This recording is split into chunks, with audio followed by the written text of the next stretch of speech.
sem vergonha, safado, tem algum interesse escuso. Eu não consigo entender, aí eu vou ser antidemocrático. Eu não consigo entender alguém que esteja feliz submetido a um conselho bizarro como é este maldito sistema Confiacred. Quer dizer, se vocês depois de formados um engenheiro, não é nem um engenheiro, um agrônomo, com todo o respeito que eu tenho para a agronomia, nós somos um estado que depende da agronomia. Mas o negócio de agrônomo é cuidar de plantação de soja, plantação de milho, melhorar o plantel genético das plantas do Paraná e qualquer coisa assim. Eu não consigo entender que um sujeito desse vai ser fiscal de arquitetura. E acontece muito. Então você imagina, chega lá um agrônomo chega lá e vai fazer a análise de arquitetura no interior. Não, é por causa disso, ele olha 2, 3 itens, é tipo ali, existe platibanda no projeto? O cara existe, entendeu? Onde é que está a platibanda? Está ali embaixo, ali, aqui a platibanda, tudo bem, então constou. Tem pilar? Tem, onde é que está? Está ali, ó. Aqui é pilar, então, é mais ou menos como um jogo, assim, de você passar facilmente a perna num cara como esse. São mais de 300 profissões de nível superior e técnicos, 1 milhão de profissionais que estão nesse bolo aqui. Então, falar de CAL para mim é uma coisa essencial. E eu acho que nós temos que nos incendiar em relação a isso, porque isso é fundamental para vocês. Eles vão se formar, no momento que sair o CAL, ninguém está falando isso na verdade. Essa seria isso a gente só fala internamente aqui entre os arquitetos. Mas no momento que sair o CAL, de cara, no prazo de 1 ano, 2 anos, o mercado arquitetônico vai aumentar muito. Pela simples razão de que, agora imagine o seguinte, estamos numa reunião aqui do sistema Confiacred. O sujeito lá é engenheiro agrônomo e fez um projeto de arquitetura.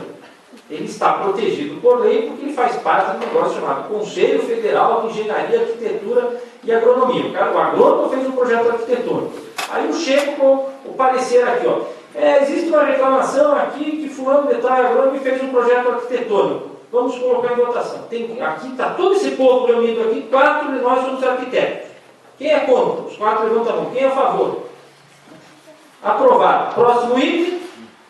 Então a discussão é desse tipo. É lógico que no momento em que tiver um conselho de arquiteto, primeiro item, a arquitetura passará a ser feita por arquitetos como é no mundo inteiro.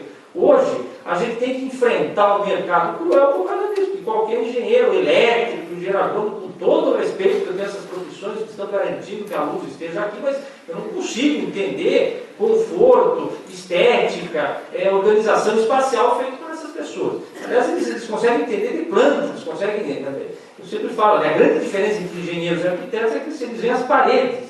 Se você dar uma planta para o engenheiro, ele vê só a parede, onde é que está a parede, o pilar, sem pensar que nós estamos inseridos entre essas paredes e esses pilares, sem pensar aquela questão que é essencial, que é o espaço. Quando a gente faz uma palestra, é o contrário de uma aula.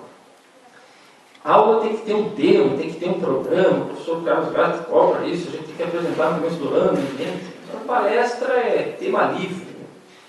Eu quero falar aqui, brevemente, sobre Copa do Mundo. Existem coisas importantes na vida, existem coisas muito importantes, existem coisas fundamentais e existe Copa do Mundo. Para mim, tirando a vida familiar, nada é mais importante do que Copa do Mundo. É um período assim que eu fico horrorizado com aquelas pessoas que, tipo o jogo, me convidou para ir amanhã assistir o jogo do Brasil, não sei onde, vai ter quentão e pipoca, não sei. Isso é uma profanação, né? Para mim, o jogo ideal é eu fechado numa sala escura, eu e a televisão só. O hino nacional tocando, eu descabelando de chorar, desesperado. Só existe uma alegria possível em Copa do Mundo. Essas alegrias parciais de, sei lá, vamos ganhar da Coreia de 4-0 amanhã, isso aí não é alegria, isso é apenas uma obrigação. Então, é um período tenso na minha vida. Eu lembro, por exemplo, quando o Brasil perdeu em 98, eu fiquei 3 dias fechado em casa. Mas é sério isso, quando eu terminava namoro, ficava meio abatido quando o Brasil perdia a Copa do Mundo. Só que aí, nessas Copas, aconteceu uma coisa muito curiosa. Se eu sou professor hoje, se eu sou pesquisador, foi por causa da seleção brasileira, foi por causa do Dunga, foi por causa da Copa do Mundo. O caso foi, em 1994, aconteceu o Enéia Brasília. E o Enéia, inesquecíveis as datas, foi de 10 a 17 de julho de 1994. E, por azar dos diabos, a comissão não tinha percebido, ninguém tinha se dado conta daquilo. Dia 17 de julho foi o dia da final da Copa do Mundo. Então, o Enéia terminou com o Brasil campeão. E foi a viagem mais louca de todas para o Enéia, porque começava no domingo e a gente saiu aqui de Curitiba 2 ônibus na segunda-feira. Imagine, o evento começa hoje, é segunda, a gente sai hoje para o evento que vai começar domingo. Então imagine a viagem que foi, a gente ficou na prática 15 dias de Enéia, entre ida e volta. E para fechar, acabou com o Brasil campeão.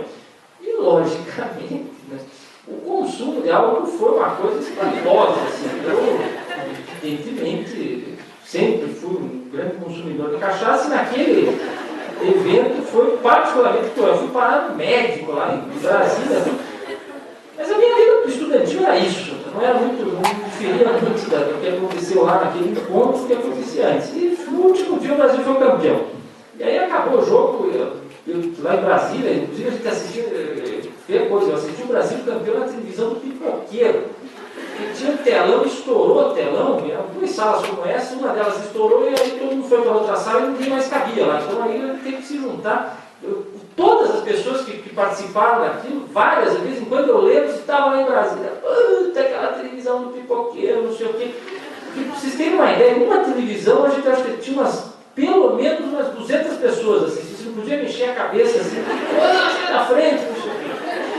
Aí o Brasil foi campeão, eu chorei. E aí eu tinha, lá, dinheiro de hoje, no último dia, tinha uns 30 reais no bolso, fui lá e comprei tudo de cerveja. E aí estava combinado, que a gente terminaria o jogo e a gente sairia do ônibus. Então a gente foi campeão e não teve comemoração, porque se foi direto para o ônibus. Mas imagine o que seria o final desse encontro se a gente tivesse perdido nos pênaltis, né? Seria a pior coisa do mundo. Mas enfim, o Brasil foi campeão, chegando um monte de lata de cerveja, bebendo uma, não sei o que, e daí joguei todas as cervejas dentro da mala e voltei para o ônibus. Aí quando eu estava indo, assim, no meio do caminho, eu olhei tudo, começou a escorrer, molhou a panturrilha por trás, aí que eu me toquei que eu tinha colocado uma cerveja aberta dentro da mala, então molhou tudo a minha mala. Aí eu pensei assim, o Brasil é campeão do mundo, você vai se incomodar com a roupa molhada por cerveja? E aí naquela viagem foi um nosso muito estranho, o Brasil foi campeão, a gente saiu do Brasília, estourando os fogos, bando de arquitetos, sabe quem já foi para Enéia, sabe que as viagens são todo mundo cansado, arrebentado, depois de uma semana de excesso, e aí o povo dormiu. Então foi uma comemoração estranha, o Brasil campeão a gente dorme. E aí, naquela volta, eu tive uma iluminação. E tem gente que encontra Jesus, eu encontrei a seleção. Eu pensei assim, meu Deus do céu, o Brasil campeão do mundo, nós tetracampeões, e você gastando os seus anos em cachaça, em besteira, e você só faz isso da vida, e as minhas únicas preocupações eram cerveja e mulher, né? Só, não tinha outra. Eu confesso que eu não fui um bom aluno de arquitetura. E aí eu voltei lá, meu Deus, não é possível, eu preciso fazer alguma coisa grande, tão grande quanto o Brasil tetracampeão. Eu cheguei, a gente chegou em Curitiba na segunda-feira, na terça-feira começou a minha vida de pesquisador. Ia ter um concurso na USP sobre monografias cujo tema fosse História da Arquitetura. Eu sou formado em História, mas eu tinha recebido aquele papel e não tinha dado bola. Assim, naquele dia eu disse, preciso fazer alguma coisa, eu preciso fazer o Brasil. E eu acordava pensando isso. Eu botei a bandeira do Brasil assim na minha cama, assim, eu acordava e levantava. E aí naquela semana, de terça até a segunda-feira da semana que vem, que era entregue, eu fiz um artigo a respeito de história do urbanismo. E foi ali que começou a minha carreira de pesquisador e de professor. Eu ganhei um concurso com aquele artigo, o artigo virou livro, inclusive, recomendo, tem aqui na biblioteca, que se chama Cidade Sem Véus, Desenhos Urbanos e Poder. E ali começou. Então é muito interessante falar sobre isso, falar sobre Copa do Mundo,